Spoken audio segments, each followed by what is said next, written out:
Pada tahun 1901, sekitar itu 1899 sampai dengan 1903, di Tiongkok itu terjadi satu peristiwa besar yang namanya Boxer Rebellion, di mana orang-orang Tiongkok sebenarnya menggunakan kungfu untuk membunuh para misionaris dan membunuh para pendeta. Orang-orang Barat tidak mengerti kungfu sehingga mereka menyebut itu sebagai Boxer Rebellion. Banyak sekali pendeta yang dibunuh, puluhan ribu orang Kristen, hamba-hamba Tuhan yang dibunuh, para misionaris yang dibunuh. Pendeta Stephen Tong mengatakan sejak peristiwa itu ada dua perempuan yang dengan tekun berdoa bagi kebangunan di Tiongkok. Dan Tuhan begitu luar biasa sehingga sejak permulaan mereka berdoa bagi kebangunan, Tuhan langsung menjawab doa dari dua perempuan ini.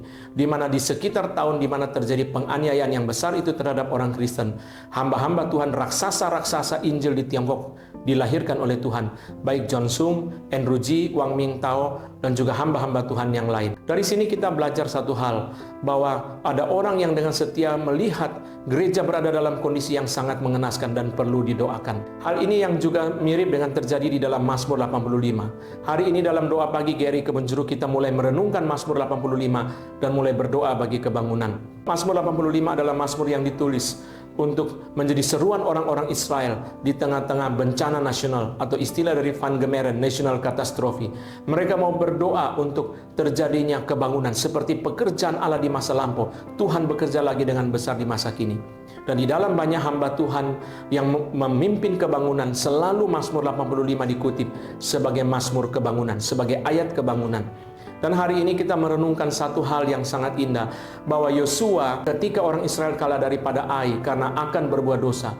Di situ Yosua mengatakan satu kalimat yang sangat bagus. Tuhan, apa yang harus kau lakukan untuk memulihkan namamu yang besar? Sekalipun nama kami dilenyapkan dari bumi, apa yang harus kau lakukan untuk memulihkan namamu yang besar?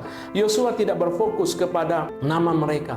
Dia fokus kepada nama Tuhan. Karena kalau orang Israel kalah, bangsa-bangsa akan mencela Tuhan, dianggap sebagai tidak mampu atau tidak setia. Maka Yosua berdoa, Tuhan, jangan sampai namamu dicela oleh bangsa-bangsa.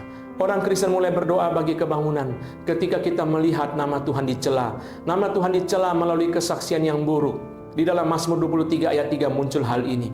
Menyegarkan jiwaku dan menuntun aku ke dalam jalan yang benar demi nama Tuhan. Ketika orang Kristen mempunyai kesaksian yang buruk, maka nama Tuhan akan dicela. Bukan hanya kelakuan kita kurang baik membuat nama Tuhan dicela, tetapi juga ketika kita tidak menjalani penderitaan dengan iman, dengan kesegaran, nama Tuhan dicela. Martin Lloyd Jones berkata, orang Kristen yang murung adalah kesaksian yang buruk. Disitulah kita mulai berdoa untuk datangnya kebangunan. Dan hari ini kita sudah mulai berdoa untuk datangnya kebangunan rohani.